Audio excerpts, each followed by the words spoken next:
La Edad Media comienza con la desaparición del Imperio de Occidente y acaba con la conquista de Constantinopla por los turcos.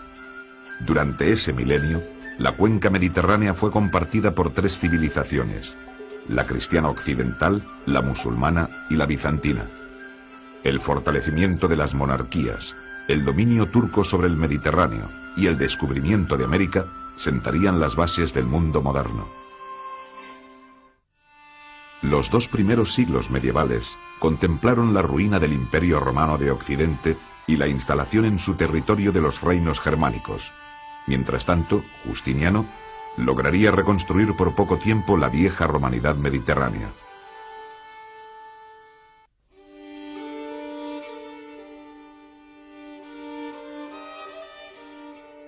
Mientras, en los umbrales del siglo V, el Imperio Romano atravesaba serias dificultades económicas y sociales, al otro lado de la frontera del Rin y del Danubio, vivían los pueblos germánicos. Estos, organizados en clanes y tribus dedicados a la agricultura y al pastoreo, estaban muy bien preparados para el combate. Los jefes germánicos se rodeaban de un séquito de guerreros con los que repartían el botín obtenido en sus incursiones. Algunos de esos pueblos bárbaros, como los godos, profesaban ya el cristianismo arriano y desde tiempo atrás habían establecido contactos con Roma. A raíz de las grandes migraciones que tuvieron lugar en ese siglo, los pueblos germánicos penetraron en el imperio, llegando varios de ellos a convertirse en federados del mismo. Tal fue el caso de los visigodos, que acabaron por instalarse en el sudoeste de Francia, y de los vándalos, suevos y burgundos, estos últimos localizados en el sudeste de Francia. Por su parte, anglos y sajones se instalaron en Inglaterra, procedentes del sur de Escandinavia. Después de la deposición del último emperador de Occidente, los ostrogodos formaron en Italia el cuarto y último reino federado. Así, a finales del siglo V, el desaparecido Imperio de Occidente era gobernado por 4 pueblos germánicos federados de Roma.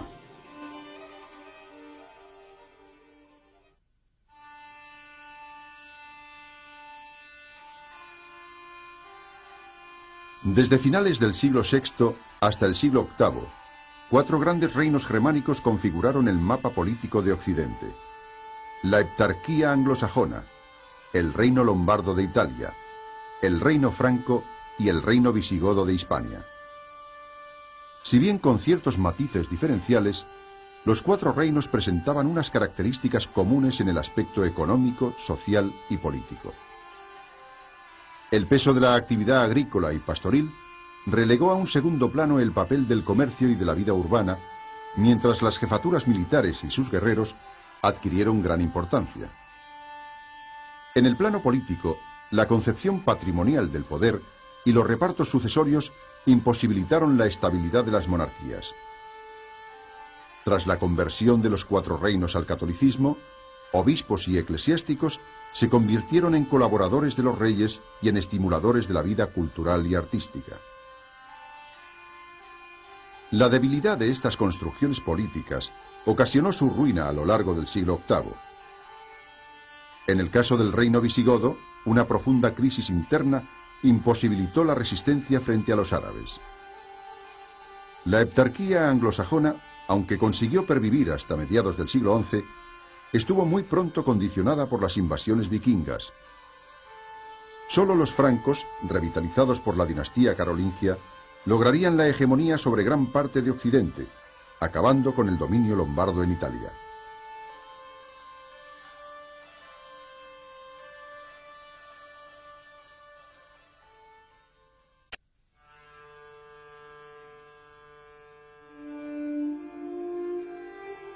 El Imperio Romano de Oriente, Bizancio, que a diferencia del de Occidente sobrevivió a las migraciones bárbaras, emprendió en época de su emperador Justiniano el proyecto de reconstruir la unidad del viejo Imperio Romano. Sin embargo, aunque los generales bizantinos lograron conquistar los territorios de vándalos, ostrogodos y visigodos, los resultados del proyecto del emperador fueron parciales y efímeros. Si el nombre de Justiniano nos resulta hoy familiar, es por la obra legislativa que dirigió, una compilación del derecho romano que constituiría uno de los legados más importantes de Bizancio a la Europa medieval. Más tarde, en los años del emperador Heraclio, Bizancio hubo de hacer frente a nuevos peligros procedentes del mundo balcánico y sobre todo del Islam. Si bien la expansión musulmana le arrebató los territorios de Persia, Egipto y Siria, Bizancio supo reorganizarse militarmente, defendiendo Constantinopla mientras acentuaba los rasgos helénicos en sus manifestaciones culturales y artísticas.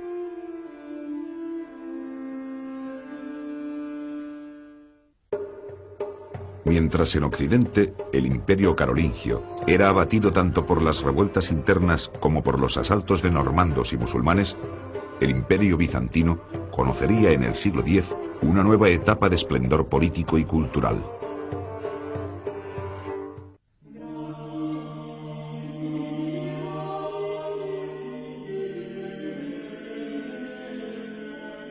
A mediados del siglo VIII, el mayordomo de palacio Pipino el Breve depuso al último monarca merovingio y con el apoyo del Papa se proclamó rey de los francos. Nacía así la dinastía de los carolingios, instauradores de un nuevo imperio en Occidente. Carlomagno fue coronado tras sus fulgurantes victorias sobre lombardos, ávaros, sajones y bávaros, emperador de los romanos por el Papa León III. A pesar de su título, el nuevo imperio poco se parecía al que había desaparecido en el siglo V. Era franco y su centro se situaba en el corazón de Europa, lejos del Mediterráneo. Los organismos centrales del gobierno residían en el palacio de Aquisgrán, mientras la administración local corría a cargo de condes, duques o marqueses. En la época carolingia, la economía prosiguió el proceso de ruralización iniciado desde los albores de la Edad Media. La vida urbana languidecía y los intercambios eran muy modestos. Por estos años, en la península ibérica, se organizaba la ofensiva contra los musulmanes. En el año 801, la conquista de Barcelona permitió la formación de la Marca Hispánica y a mediados del siglo IX se consolidó el reino de Asturias, que eligió como capital la ciudad de Oviedo.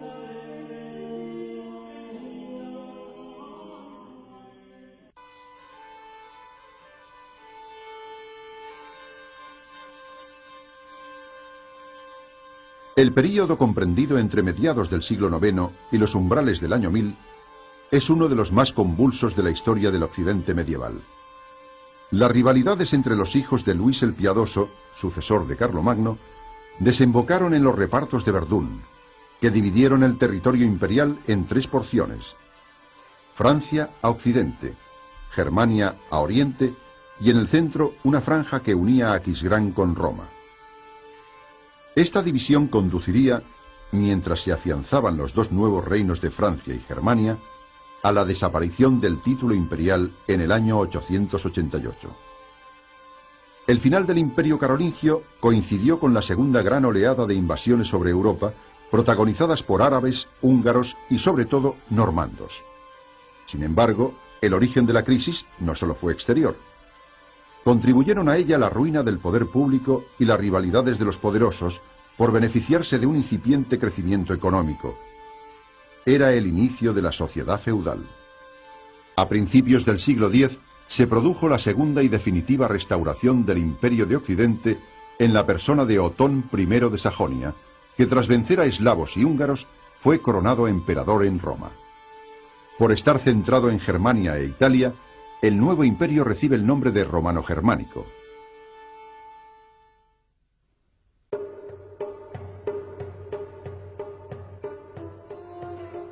Desde mediados del siglo VIII y durante casi un siglo, el imperio bizantino fue escenario de violentas luchas civiles entre los partidarios del culto a los iconos y los llamados iconoclastas, que propugnaban la destrucción de las imágenes y pretendían reducir la influencia de los monjes. El conflicto terminó con el restablecimiento del culto a las imágenes y su resolución dio paso a la segunda edad de oro de Bizancio a lo largo del siglo X. Emperadores como Nicéforo Focas y Juan Simsés recuperaron Creta, Siria y Armenia, mientras Basilio II derrotó a los búlgaros y llevó de nuevo la frontera del imperio hasta el Danubio. Por otra parte, la mutua excomunión del Papa y del Patriarca de Constantinopla fue el origen del cisma de Oriente. Así terminó la obediencia a Roma del territorio bizantino y de los eslavos evangelizados por Cirilo y Metodio. En esas fechas los rusos se apoderaron de Kiev, que acabaría por entrar en la órbita de Bizancio con el bautismo de Vladimir de Kiev.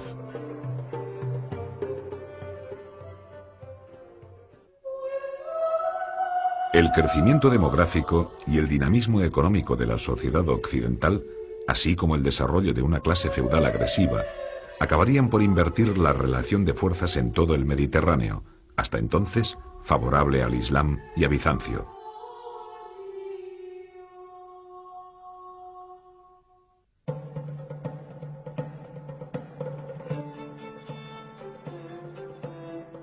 Transcurrido el año 1000 y amainados los disturbios que acompañaron el nacimiento de la sociedad feudal, empezaron a ponerse de manifiesto los síntomas demográficos, económicos y políticos de la expansión del occidente medieval. Así, en el norte de Europa, el duque de Normandía Guillermo el Conquistador derrotó a los anglosajones, abriendo una nueva página en la historia de Inglaterra. En el este de Europa, la cristianización avanzó en Hungría, Bohemia y Polonia, sometidas a una intensa influencia germánica. Sin embargo, fue en el Mediterráneo donde se observó con más claridad el predominio militar del feudalismo sobre las sociedades islámicas, invirtiéndose a lo largo del siglo XI la relación de fuerzas hasta entonces favorable al Islam. En la península ibérica, la fragilidad de los reinos de taifas permitió la ocupación de Toledo y más tarde las conquistas de Zaragoza, Lisboa y Tortosa. Mientras tanto, el Mediterráneo oriental fue el escenario de la Primera Cruzada, predicada por el Papa Urbano II en el Concilio de Clermont. Tras la conquista de Jerusalén y de otras ciudades y puertos de Siria-Palestina, los cruzados trasplantaron al corazón del Oriente Islámico las estructuras sociales y políticas del feudalismo y de la latinidad occidentales.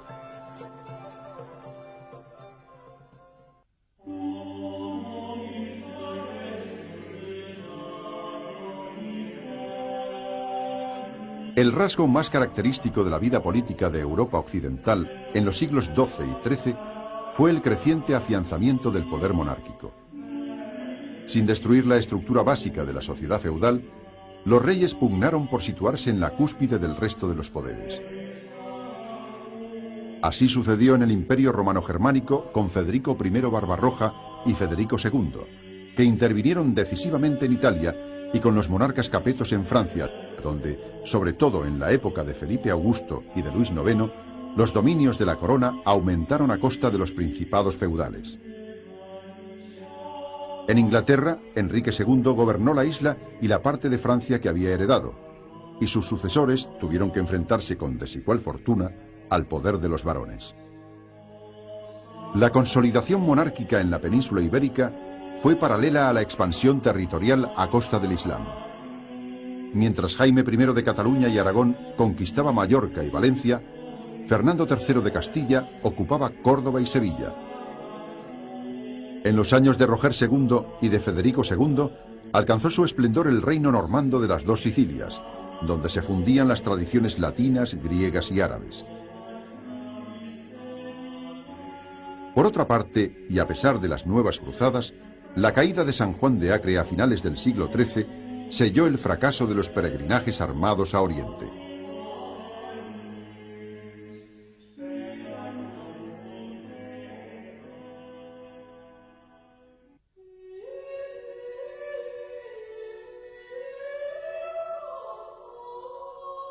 Desde mediados del siglo XI y tras el período de apogeo bajo la dinastía macedónica, Bizancio comenzó a mostrar signos de crisis. Por un lado, el afianzamiento de la aristocracia terrateniente lo condujo por la senda del feudalismo. Por otro, los turcos selchukíes arrebataron al imperio parte de Asia Menor. Finalmente, Bizancio acabó por perder su independencia comercial cuando Alejo I confirió importantes privilegios a los venecianos. Los intereses de Venecia determinaron también el desvío de la Cuarta Cruzada, que concluyó con el brutal saqueo de Constantinopla y la desmembración del territorio bizantino en dos imperios, latino y griego, cuya posterior reunificación fue posible gracias al auxilio de los genoveses. Por otra parte, a mediados del siglo XIII, las tribus mongolas, anteriormente unificadas por Gengis Khan, destruyeron el Principado de Kiev y realizaron violentas incursiones en Polonia, Hungría y Serbia. A partir de este momento, los principados rusos quedaron bajo el dominio de la Horda de Oro.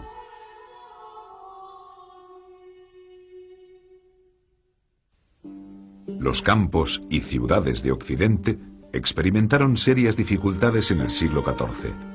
Una vez superadas, Europa conoció una nueva etapa de crecimiento económico y fortalecimiento político, mientras Bizancio y gran parte de los países balcánicos cayeron bajo el poder de los turcos.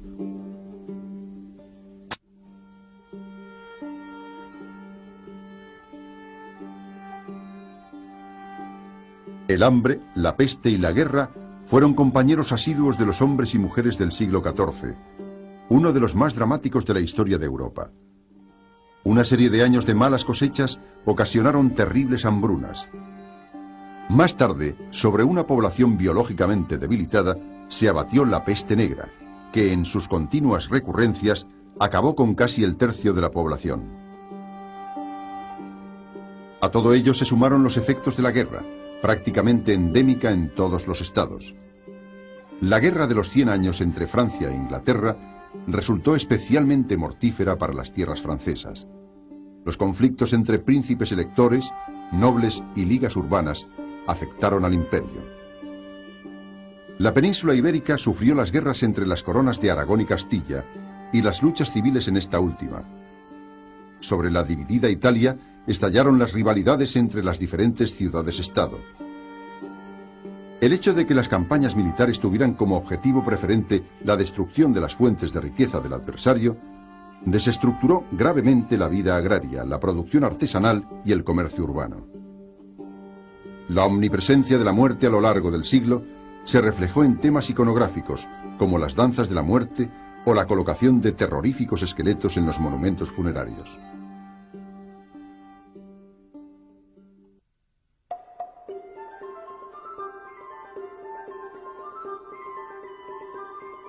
Durante el siglo XV, la victoria de la realeza frente a los poderes señoriales permitió la formación de unas sólidas construcciones monárquicas que prefigurarían los estados de la época moderna. En Francia, tras morir Carlos el Temerario, gran duque de Borgoña, Luis XI afianzó su poder apoyado en los grandes mercaderes banqueros. En Inglaterra, la larga guerra de las dos rosas produjo un debilitamiento de la nobleza que permitió la subida al trono de Enrique VII, Tudor, impulsor de la ganadería y del comercio marítimo. Por otra parte, el acceso al imperio de Maximiliano de Habsburgo, con su fabulosa herencia, permitiría la fortuna de la Casa de Austria en época posterior.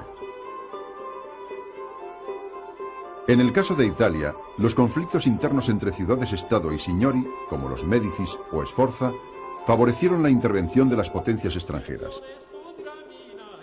De esta forma, la rivalidad entre la corona de Aragón y los Anjou por el reino de Nápoles preludió el enfrentamiento franco-español de la época moderna.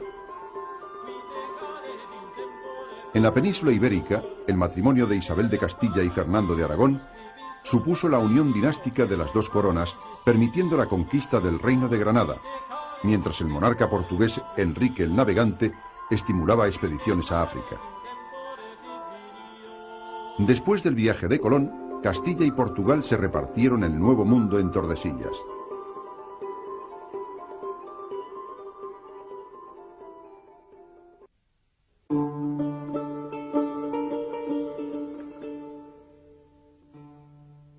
La reunificación de Bizancio bajo la dinastía de los Paleólogo no logró mejorar la situación de un imperio intensamente feudalizado y amenazado por búlgaros, serbios y otomanos. Si bien la presión otomana fue detenida fugazmente por la irrupción de los mongoles de Tamerlán, el cerco se estrechó sobre Constantinopla. Tras un asedio de 2 meses, la ciudad cayó en poder de los turcos, que la transformaron en la capital del Imperio Otomano. Idéntica suerte corrieron poco después Grecia y el Peloponeso. Mientras tanto, en Europa Central surgieron dinastías nacionales más preocupadas por acabar con las influencias germánicas que por formar una sólida resistencia contra los turcos.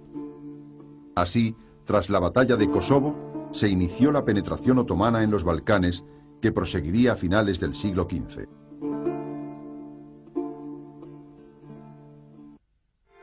Una sociedad eminentemente rural y moldeada por los vínculos feudales de dependencia. He aquí dos de los rasgos más notables del mundo medieval. No obstante, a partir del siglo XII, el desarrollo de las ciudades y del comercio dio paso a una sociedad más diversificada que permitió la reconstrucción del poder monárquico. En este edificio social y político influyó decisivamente la Iglesia. En el inicio de la Edad Media, la pervivencia de la vida urbana y del comercio en el Oriente bizantino, simbolizada por Constantinopla, contrasta con el proceso de ruralización del mundo occidental, acompañado por el desarrollo de los vínculos feudales en torno a la tierra.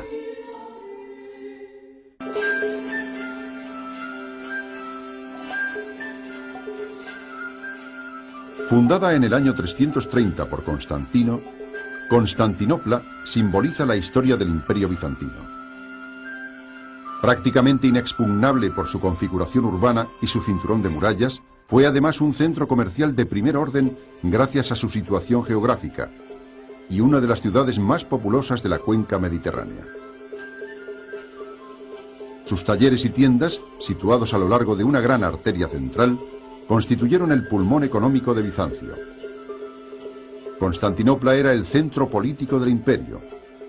En ella se alzaban grandes palacios y también el hipódromo, donde los equipos participantes expresaban al emperador su apoyo o sus discrepancias. La ciudad era también el centro religioso e intelectual, cumpliendo estas funciones desde edificios como la iglesia de Santa Sofía o la Universidad Estatal, foco de irradiación de la brillante cultura bizantina.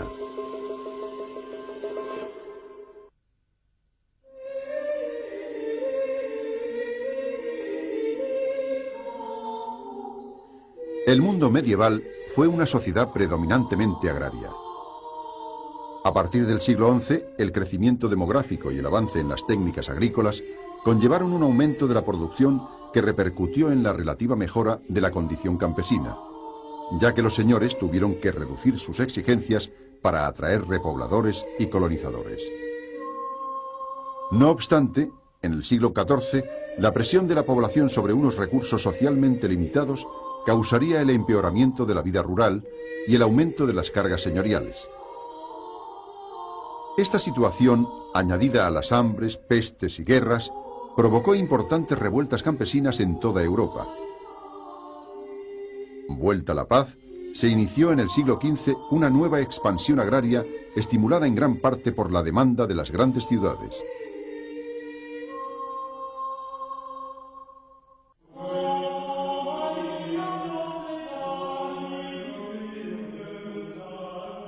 El sistema social del feudalismo nació en Occidente en los siglos X y XI, al producirse la ruina del poder público y su apropiación por parte de nobles y caballeros. El señorío constituía la célula esencial de la sociedad feudal, en la que los señores, propietarios de la tierra, se apoderaban de una parte de la producción obtenida por los campesinos. Este excedente se redistribuía entre la aristocracia a través de una complicada red de vínculos feudo-vasalláticos. Así, un señor se convertía en vasallo de otro y le juraba fidelidad a cambio de un feudo que solía ser una tierra con sus campesinos. El marco social de la vida nobiliaria era el castillo, que evolucionó desde los torreones de madera del siglo X a las poderosas fortalezas del siglo XV.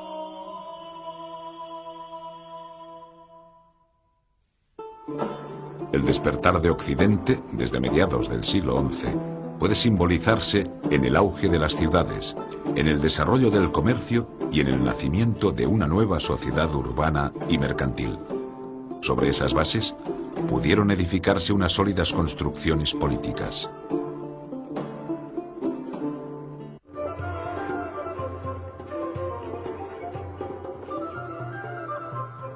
El desarrollo del comercio a partir del siglo XI revitalizó las viejas ciudades romanas y provocó el nacimiento de nuevos enclaves llamados burgos. Ya fuese de forma pacífica o mediante revueltas, su población mercantil y artesanal, la burguesía, llegó a obtener de los señores el derecho a autogobernarse y a regular la vida de la ciudad. Los artesanos estaban agrupados en corporaciones de oficios que defendían los intereses del grupo y velaban por la calidad y el precio de los productos. El gobierno de la ciudad, en un principio ejercido por la Asamblea de Vecinos, acabó con el tiempo en manos de los grandes mercaderes, lo que provocaría frecuentes revueltas del mundo artesanal. Las grandes metrópolis de la Edad Media fueron Florencia, Venecia, París y Brujas.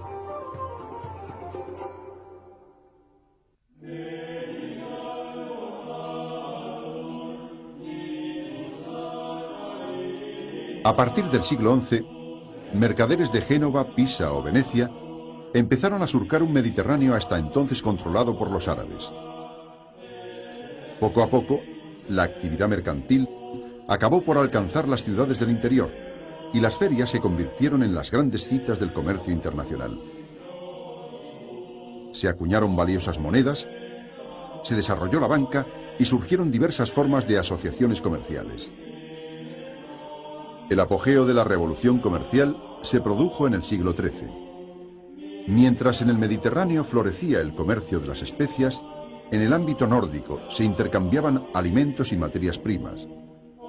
El perfeccionamiento de los métodos comerciales, junto con los progresos de la navegación, propició en el siglo XV los grandes descubrimientos castellanos y portugueses.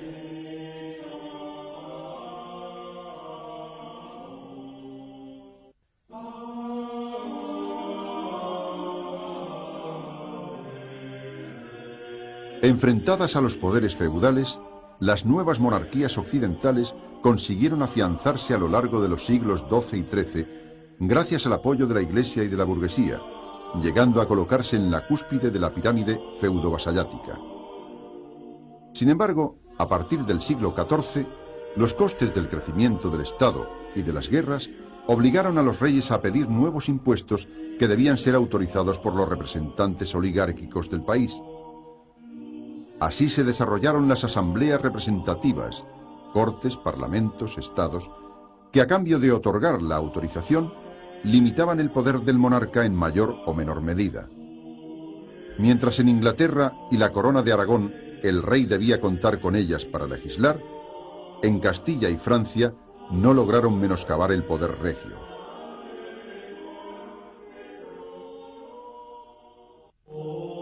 A partir de la conversión al catolicismo de las monarquías germánicas, la Iglesia no cesó de influir de forma creciente en todos los órdenes de la vida, tanto en la esfera de las relaciones políticas como en los niveles mucho más profundos de la sociedad y las mentalidades colectivas.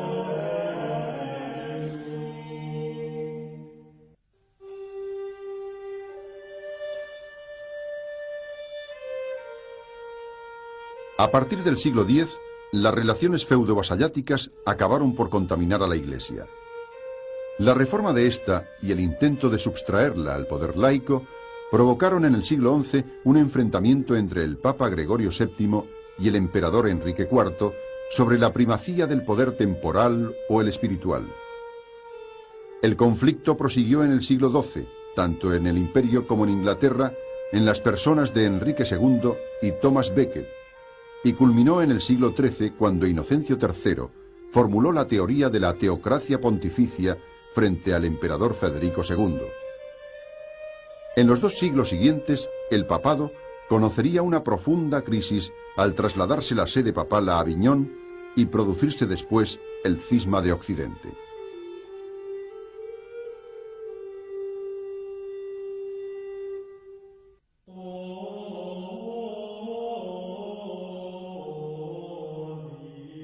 El enriquecimiento de la Iglesia medieval suscitó las críticas de quienes soñaban con el retorno a la pobreza de la Iglesia primitiva.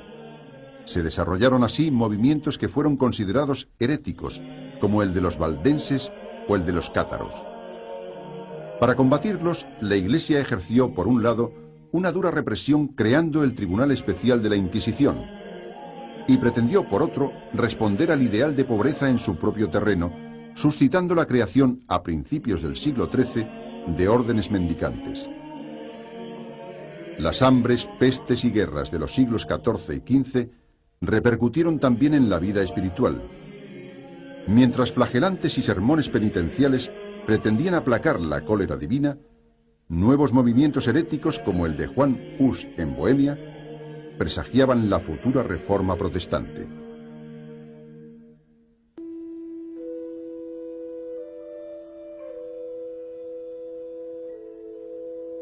En torno al año 1000, la humanidad medieval vivía profundamente turbada. La proliferación de bandas armadas, el hambre, las enfermedades y los fenómenos naturales eran interpretados como signos del desencadenamiento del mal y presagios del fin del mundo. Ello explica el éxito de los comentarios al Apocalipsis y el auge del culto a las reliquias, que eran visitadas y veneradas en las iglesias donde se guardaban. Las peregrinaciones adquirieron así gran importancia. Jerusalén, Roma y Santiago de Compostela se convirtieron en los destinos más importantes, pero proliferaron por doquier santuarios a donde se encaminaban los peregrinos. Aparte de su motivación inicial, las grandes vías de peregrinación se transformarían en rutas de comercio y de difusión de formas culturales y artísticas.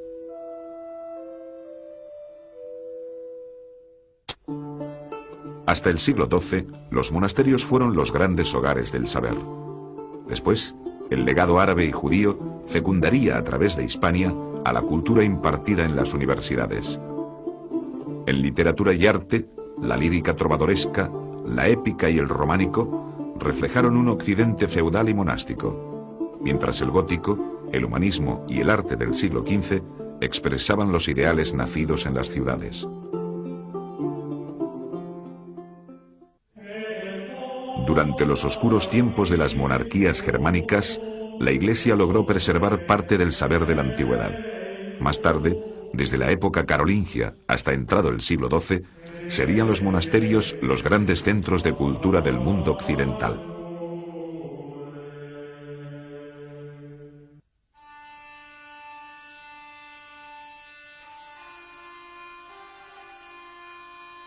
En un principio, los germanos mantuvieron su propio derecho, reflejado en el Código de Eurico, la Ley Sálica o el Edicto de Rotario, y también su religión arriana. Sin embargo, con el tiempo, la conversión al catolicismo y la convivencia de las sociedades romana y germana favorecieron la fusión. La romanidad pervivió tanto en el marco del gran dominio rural, con la fusión de las aristocracias y la continuidad del esclavismo, como en el ámbito de las ciudades, el gran comercio, el sistema monetario y algunas instituciones políticas. Por otro lado, se debe a la Iglesia la transmisión a la Edad Media de parte del saber de la antigüedad a través de intelectuales como Boecio o Isidoro de Sevilla.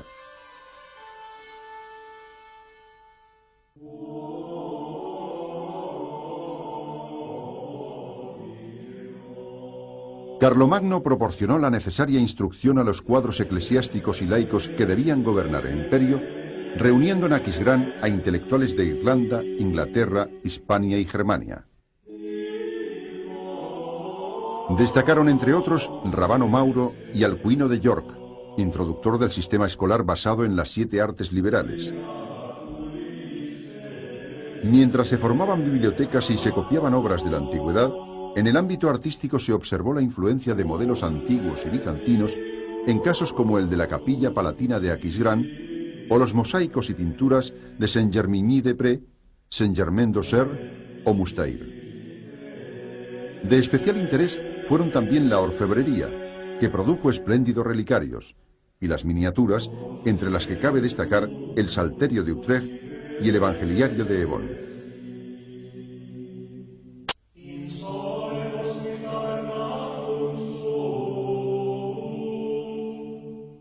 Tras las primeras experiencias de los monjes orientales, el monacato occidental tuvo 2 centros de irradiación: Irlanda e Italia. La regla redactada por San Benito, que vinculaba el trabajo manual con la oración, fue pronto asumida por el papado, extendiéndose por todo Occidente. Después de que la reforma cluniacense devolviera al monacato el esplendor perdido con una brillante liturgia y opulentas construcciones abaciales, ciertos movimientos, especialmente el cisterciense, pretendieron recuperar el ideal benedictino de penitencia y pobreza. Aunque el monacato contribuyó en parte a la expansión agraria, su impronta fue más duradera en el ámbito cultural. Sus escuelas y sus escriptoría, donde se copiaban los manuscritos, fueron hasta el siglo XII los únicos focos de irradiación cultural de Occidente.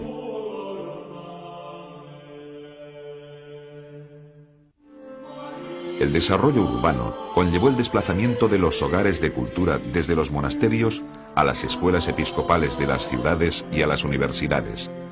La península ibérica constituyó un eslabón de primer orden en la transmisión de la ciencia árabe y judía al mundo occidental.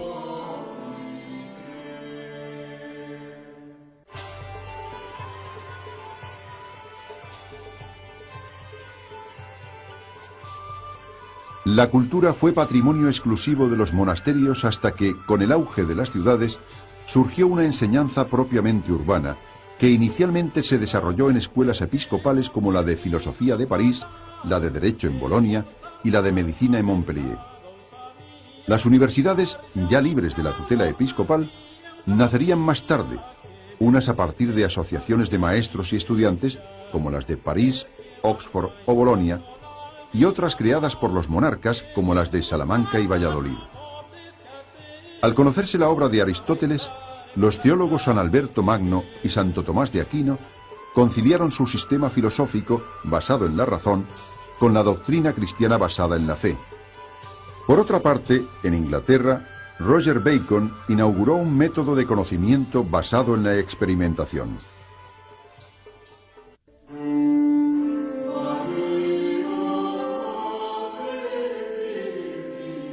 La coexistencia en Hispania de cristianos, musulmanes y judíos impregnó la historia de la Edad Media peninsular.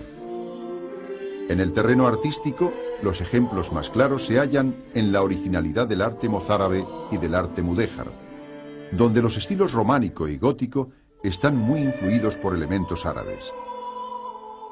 En el ámbito cultural y científico, ya en el siglo X, el monasterio de Ripoll fue un importante centro difusor de la ciencia árabe. Más tarde, las traducciones de obras en esa lengua al latín o al hebreo transmitieron a Occidente gran parte del saber de la antigüedad, fecundando la vida intelectual de Europa. Toledo, la ciudad de las tres religiones, ocupó un lugar privilegiado en este proceso, impulsado después por Alfonso X el Sabio. Allí se tradujeron un impresionante número de obras de filosofía, matemáticas, medicina y astronomía. Hasta el siglo XIII, la literatura expresó los ideales feudales, al igual que el arte románico tradujo el esplendor de las grandes abadías. El despertar de las ciudades se manifestaría en el gótico, arte de las catedrales y de la burguesía. Más tarde, el humanismo sentó las bases del Renacimiento.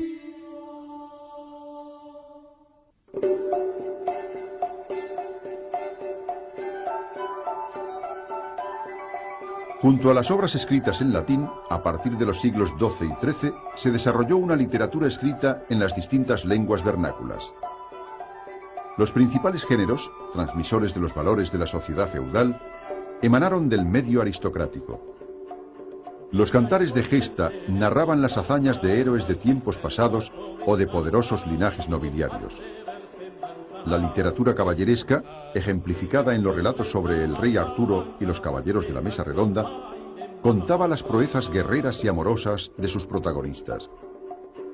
Por otra parte, el amor cortés, creado por los trovadores de Occitania y Cataluña y cantado por los juglares, se extendió hasta Alemania e influyó también en la lírica galaico-portuguesa. La burguesía desarrolló una literatura propia, cómica y satírica, reflejada sobre todo en el Román de Renard.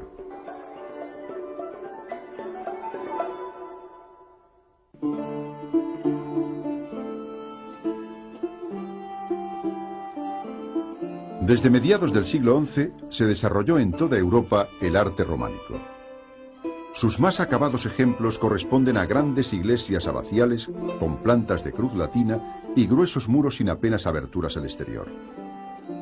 En las grandes iglesias de peregrinación, una cripta subterránea custodiaba las reliquias, mientras se desarrollaron en el ábside amplios deambulatorios.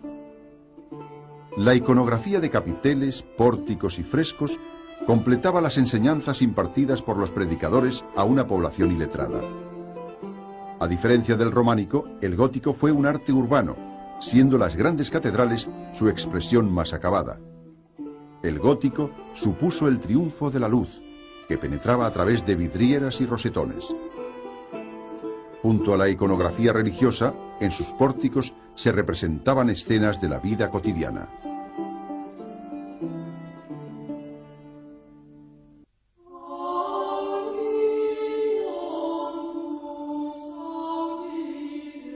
Al iniciarse el siglo XV, se produjo una emancipación del espíritu laico respecto a la Iglesia.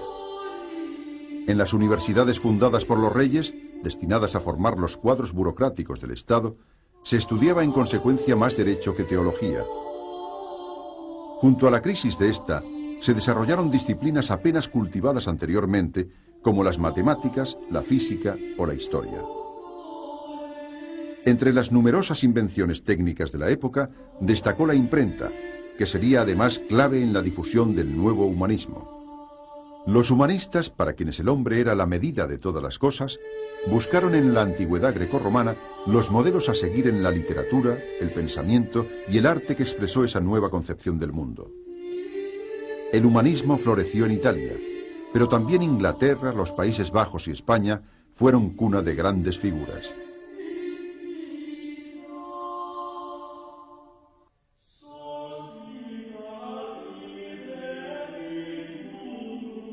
En el principio de la Edad Media, el mapa político del mundo cristiano se caracterizó por el desplazamiento del centro de gravedad desde el Mediterráneo, enseñoreado por el Islam, hacia el norte de Europa. Al final del periodo, la conquista de Constantinopla por los turcos supuso el fin del Imperio Romano Oriental, mientras las navegaciones atlánticas preludiaban la era de los grandes descubrimientos.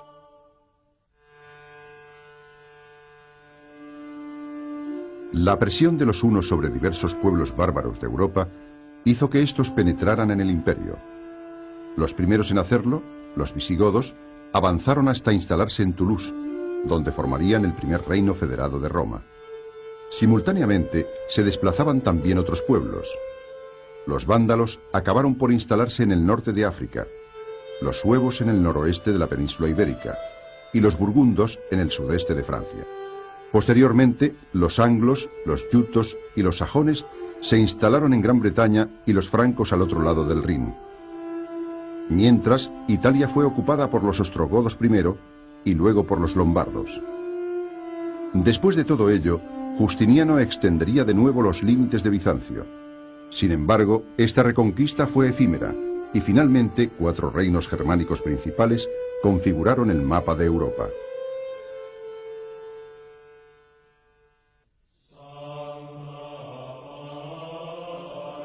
El imperio de Carlomagno sobrevivió poco tiempo a su fundador. Tras su muerte, el llamado Reparto de Verdún sancionó su división. Simultáneamente, sobre Europa se produjo una nueva oleada de invasiones. Los vikingos asaltaron Inglaterra y descendieron por las costas de Francia y de la península ibérica, saqueando a su paso ciudades y costas. Penetraron en el Mediterráneo, avanzando hasta Italia. Los magiares ocuparon zonas centrales de Europa y alcanzaron la península itálica. Por su parte, los musulmanes accedieron a las costas europeas, partiendo desde el norte de África. En el siglo X, Otón I fundaría un nuevo imperio a partir del ducado de Sajonia. Absorbiendo otros ducados y reinos, estableció finalmente las fronteras del Imperio Romano-Germánico.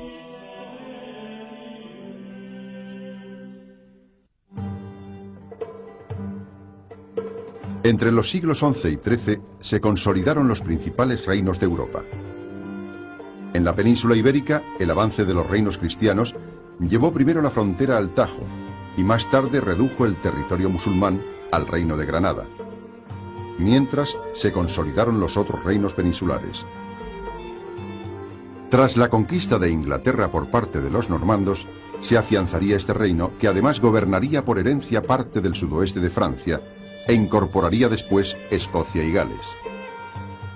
Mientras en Francia, a partir del eje París-Orleans, los monarcas capetos ampliaban sus dominios, en el imperio se produjo la expansión de la orden teutónica desde Pomerania hasta Estonia. En cuanto a Italia, el sur de la península fue conquistado por los normandos primero y después por los Anjou. Finalmente, Sicilia pasaría a formar parte de la corona de Aragón.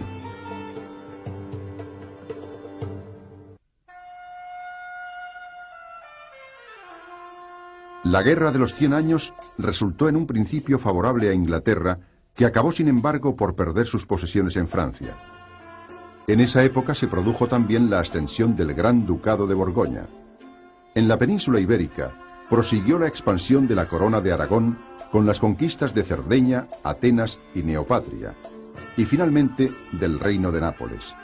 Dentro del imperio se observó en el siglo XIV el crecimiento de la Casa de Luxemburgo, que ocuparía momentáneamente el Reino de Hungría. Ese predominio fue contrarrestado por el acceso de la Casa de los Habsburgo. El Reino de Hungría acabaría por afianzarse como un gran estado, al igual que el que resultó de la unión de Polonia y Lituania. Por otra parte, los cantones suizos se independizaron del imperio.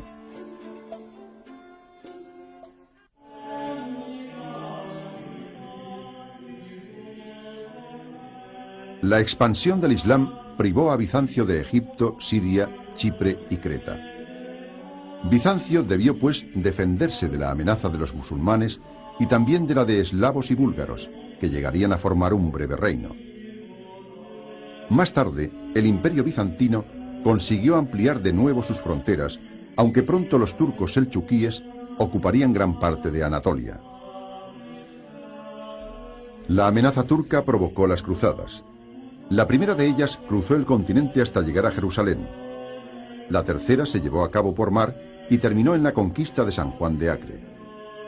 La cuarta cruzada, que concluyó con el asalto de Constantinopla, dividió a Bizancio en un imperio latino y otro griego, a partir del cual se lograría reconstruir más tarde la vieja unidad. Finalmente, el imperio bizantino sucumbiría a la invasión otomana.